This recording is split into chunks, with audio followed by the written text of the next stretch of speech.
Australia launches first research hub to recycle solar panels at scale. The clean energy transition created a lot of solar panels. Now it has to figure out what to do with them when they stop working. Australia opened a research hub this month dedicated entirely to that question. The ARC Hub for Photovoltaic Solar Panel Recycling and Sustainability launched at the University of New South Wales, UNSW, with $5 million in funding from Australia's Industrial Transformation Research Program. It is the first initiative of its kind in Australia, and its timing reflects a problem that is arriving on a fixed schedule. Australia has roughly 3.5 million solar installations in the ground. Many of those systems were installed during the country's solar boom of the 2010s and are approaching the end of their usable life. By 2030, photovoltaic waste in Australia is projected to reach 100,000 tons annually. There is currently no industrial-scale recycling infrastructure in the country capable of handling that volume. What's inside a solar panel worth recovering? The materials question is where facilities managers and procurement teams start paying closer attention. End-of-life solar panels aren't just waste. They contain glass, silicon, silver, and copper, materials that are both valuable and relevant to the continued build-out of clean energy infrastructure. Silver, in particular, has become a critical input for solar panel manufacturing, and its supply chain is under pressure from growing global demand. Recovering it from decommissioned panels, rather than relying entirely on primary mining, represents a meaningful supply chain opportunity, particularly as the volume of end-of-life material grows.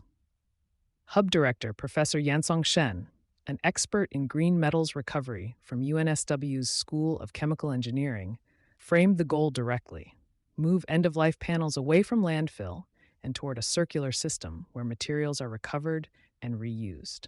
The Hub's research agenda covers better recovery methods for valuable materials, improved separation and sorting technologies, and panel redesign to make future systems easier to recycle.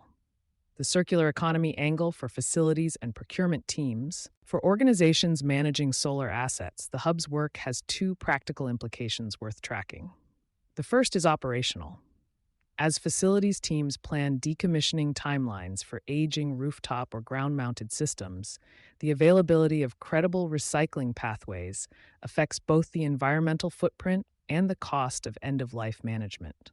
Right now, most decommissioned panels in markets without strong recycling infrastructure end up in landfill, which creates both a compliance risk and a reputational one, as environmental reporting requirements tighten. The second is supply chain. Procurement teams watching critical materials availability for ongoing solar deployment have a direct interest in whether domestic recycling can supplement primary materials sourcing. A functioning circular economy for photovoltaic materials reduces exposure to supply chain volatility and, in some cases, can lower the embedded carbon cost of new installations. The UNSW Hub is in its early stages. Research timelines for translating laboratory results into commercial-scale infrastructure typically run 5 to 10 years. But the groundwork being laid now on recovery technology, separation processes, and policy frameworks will shape what recycling options look like when the volume of end-of-life panels peaks in the early 2030s. As Assistant Minister Matt Thistlethwaite put it at the opening, if this goes right, there will be less landfill, new domestic supply chains for recovered materials, and a more resilient energy sector. The work starts now because the panels are already in the ground. You've been listening to Sustainability Soundbites by Environment and Energy Leader. For partnership opportunities, please reach out to our team.